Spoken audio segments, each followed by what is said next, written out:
Et dernier exercice, on vous demande de tracer des diagrammes de Bode. Donc déjà de trouver l'expression du gain en décibels, de la phase, de tracer le diagramme de Bode asymptotique, de trouver là ou les pulsations de coupure et de donner la nature du filtre. Donc pour ça, il faut d'abord déterminer la fonction de transfert. Donc vous utilisez le pont diviseur de tension. Ici, j'ai la tension S aux bornes de ce dipôle que je veux exprimer en fonction de la tension d'entrée. Et vous pouvez utiliser le pont diviseur même avec un condensateur. Pour ça, il faut utiliser les impédances. Voilà, je peux remplacer le condensateur par une impédance ZC. Il faut juste se rappeler que ZC, c'est 1 sur JC oméga. Et après, je peux utiliser le pont diviseur de tension, donc exprimer la tension de sortie en fonction de la tension d'entrée. Donc la formule, hein, c'est ZC sur ZC plus R fois E. Voilà, si vous regardez dans le cours, hein, ça c'est bien la formule de pont diviseur de tension. Et ensuite, j'ai plus qu'à remplacer ZC par 1 sur JC oméga. Donc c'est parti. S c'est 1 sur JC oméga divisé par 1 sur JC oméga plus R, le tout fois E. Et là, pour simplifier, je multiplie en haut et en bas par JC oméga. Donc ça me donne 1 sur 1 plus JRC oméga fois E. Et ça, ce terme-là, JRC oméga, on le retrouve assez souvent quand on fait de l'électronique. Il faut se rappeler que c'est un terme qui est homogène à l'unité. Donc c'est un terme sans dimension. Vous avez souvent un oméga 0 qui vaut 1 sur RC, par exemple. Et donc si je fais oméga fois RC, ici, là, si je fais RC fois oméga 0, ça fait 1. J'ai bien quelque chose qui est homogène à 1. Le fait qu'il y ait un J et un nombre complexe, ça ne change pas l'unité. Et donc, vous avez le droit d'ajouter 1 à ce genre de terme. Si vous voyez ce genre de terme plus 1, c'est que vous êtes sur la bonne route. Et la fonction de transfert, c'est S sur E. Donc, c'est le préfacteur qu'il y a devant, tout simplement. 1 sur 1 plus JRC oméga. Et vous vous souvenez, on utilise la pulsation réduite. Donc, oméga 0, je dis que c'est 1 sur RC. Et j'écris que X, c'est oméga sur oméga 0. Je définis X comme ça, c'est la pulsation réduite. Et du coup, ma fonction de transfert, elle s'écrit 1 sur 1 plus JX. Et ça, ce sera un peu plus facile à étudier. Donc le gain, vous savez prendre le gain d'un nombre complexe. Sinon, il faut regarder les rappels de mathématiques. Donc vous avez ici la partie réelle qui vaut 1, la partie imaginaire qui vaut x. Donc le module du dénominateur, c'est racine de 1 plus x carré. Et le module d'une fraction, c'est la fraction des modules. Et le module de 1, ça fait 1.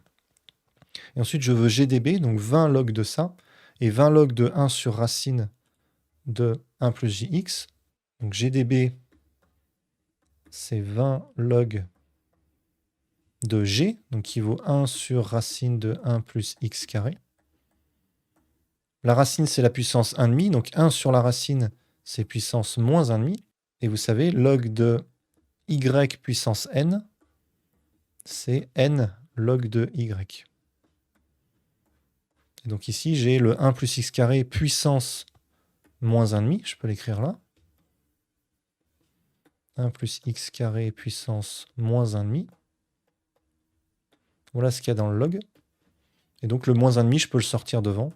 Et ça me donne GDB, qui est égal à moins 10, moins 1,5 fois 20, fait moins 10, log de 1 plus x carré.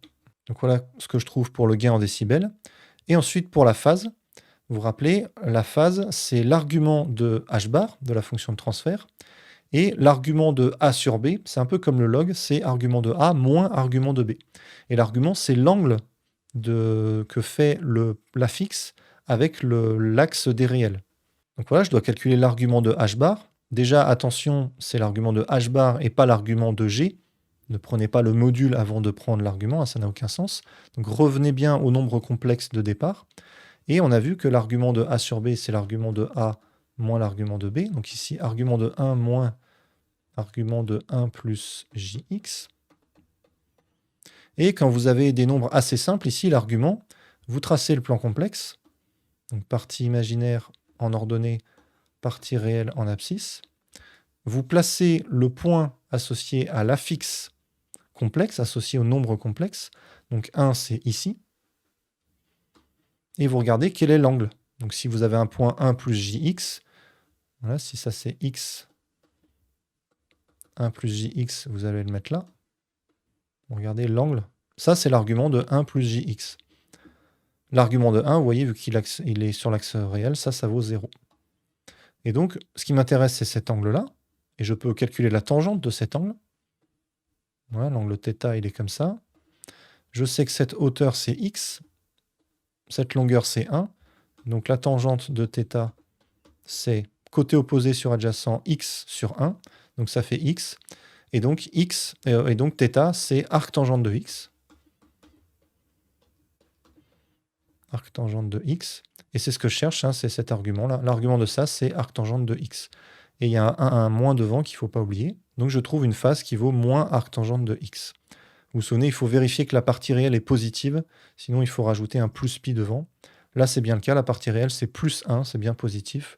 Donc j'ai juste à mettre l'arctangente, je n'ai pas besoin de mettre plus pi. Donc ça, ce sont les expressions exactes de GDB et de phi. Si je trace ça avec une calculatrice ou un logiciel de graphique, je peux trouver la courbe en rouge là. Mais moi, ce que j'aimerais, c'est pouvoir anticiper ça avec des calculs que je puisse faire à la main, sans aide d'ordinateur, et pouvoir avoir les asymptotes. Donc c'est le but de cet exercice, et c'est le but du petit c ici. Et souvent, c'est ça qu'on vous demande de faire. Et pour ça, il ne faut pas partir des expressions qu'on vient de calculer, GDB et phi. Il faut revenir à l'expression de h. Et vu que vous voulez les asymptotes, il va falloir prendre les limites aux basses fréquences et aux hautes fréquences. Et donc, au lieu de partir de h, de calculer GDB et phi comme on vient de le faire, et ensuite de prendre les limites, vous faites dans l'ordre inverse. Vous partez de h, vous calculez d'abord la limite de h, et ensuite vous faites gain et phase, donc module et argument. Donc c'est ce que je fais là. D'abord, je commence par regarder les basses fréquences, donc quand oméga tend vers 0. Vers quoi tend h quand oméga tend vers 0? Pour ça, vous regardez les sommes, et sur les sommes, vous allez barrer les termes qui sont négligeables. Donc ici, quand oméga tend vers 0, vous voyez que ce terme il va être tout petit, il va être négligeable devant 1. Et donc, vous avez 1 sur 1, donc ça tend vers 1. Voilà, j'ai h bar qui tend vers 1. Et donc, je peux calculer le gain, c'est-à-dire le module. Le module de 1, ça fait 1. Le module d'un nombre positif, c'est le nombre lui-même. Donc G, ça tend vers 1. Okay. GDB, c'est la première colonne là que je regarde. GDB, c'est 20 log de G. Le log de 1, ça fait 0. Donc GDB, il tend vers 0. Et c'est pour ça que la courbe en bleu, ici, elle tend vers 0 quand je me déplace vers la gauche, vers les basses fréquences. Je vous rappelle, hein, ça, vous pouvez voir le cours pour un peu plus de détails. Quand on va tout à gauche, ici, le log, il tend vers moins l'infini. Ça veut dire que x tend vers 0. Donc oméga tend vers 0. Donc ça, c'est les basses fréquences à gauche. GDB tend vers 0. Je regarderai la phase après.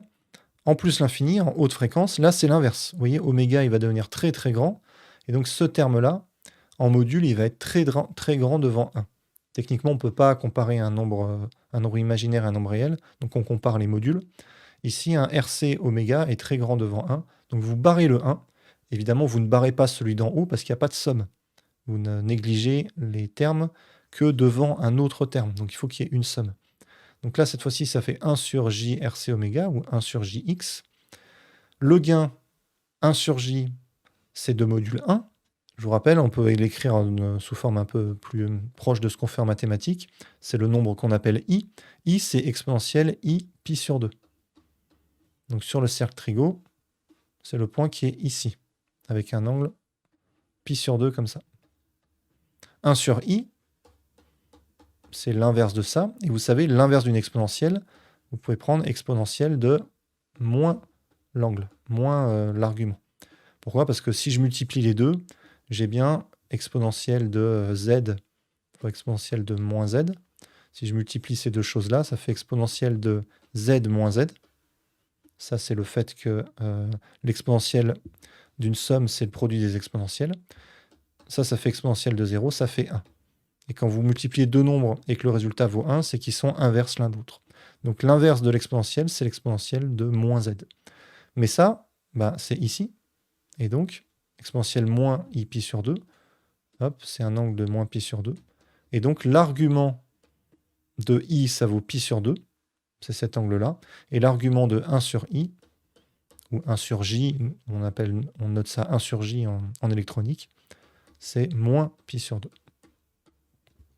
Donc vous voyez, il y a juste à faire un petit schéma comme ça. Il n'y a pas besoin de réfléchir à la tangente, à dessiner des triangles, etc., à prendre l'arc tangente. Vous faites le petit cercle trigo et vous avez immédiatement la phase. Vous vous savez que la phase vaut moins pi sur 2. Et pour le gain, on a moins 20 log de x. Effectivement, hein, le gain en décibels, c'est 20 log de g, donc 20 log de 1 sur x. Et 20 log de 1 sur x, c'est moins 20 log de x. Log de 1 sur a, c'est moins log de a. Et donc, vous voyez que si mon abscisse, c'est log de x, vous voyez, je ne trace pas x là, je trace log de x. On est en échelle logarithmique. Et donc, j'ai moins 20 fois l'abscisse, et donc moins 20, ce qu'il y a devant là, c'est la pente. Donc je sais que je vais avoir une droite, ici, une demi-droite, de pente moins 20. Donc souvent, on la représente de manière moins exagérée, moins pentue, pour que ce soit lisible. Et voilà, j'ai une pente de moins 20 ici. Et donc après, je peux faire correspondre la courbe réelle. Je n'ai même pas besoin de tracer ça, j'avais même pas besoin de le calculer en fait. Bon là, on vous le demandait, mais si on vous demande que le diagramme asymptotique, vous n'avez pas besoin de faire ces deux lignes-là. Ici, le calcul complet de G et de phi, vous n'avez pas besoin de le faire. Vous faites juste les équivalents et les limites. Et ensuite, une fois que vous avez vos asymptotes en bleu, vous faites passer la courbe rouge au plus près des asymptotes, avec une courbe la plus lisse possible. Et pour la phase, on passe de 0 à moins pi sur 2. Donc pareil, vous avez une asymptote en 0 et une asymptote en moins pi sur 2 ici. Et la courbe réelle, vous avez une courbe lisse qui vient coller aux asymptotes, aux basses fréquences et aux hautes fréquences.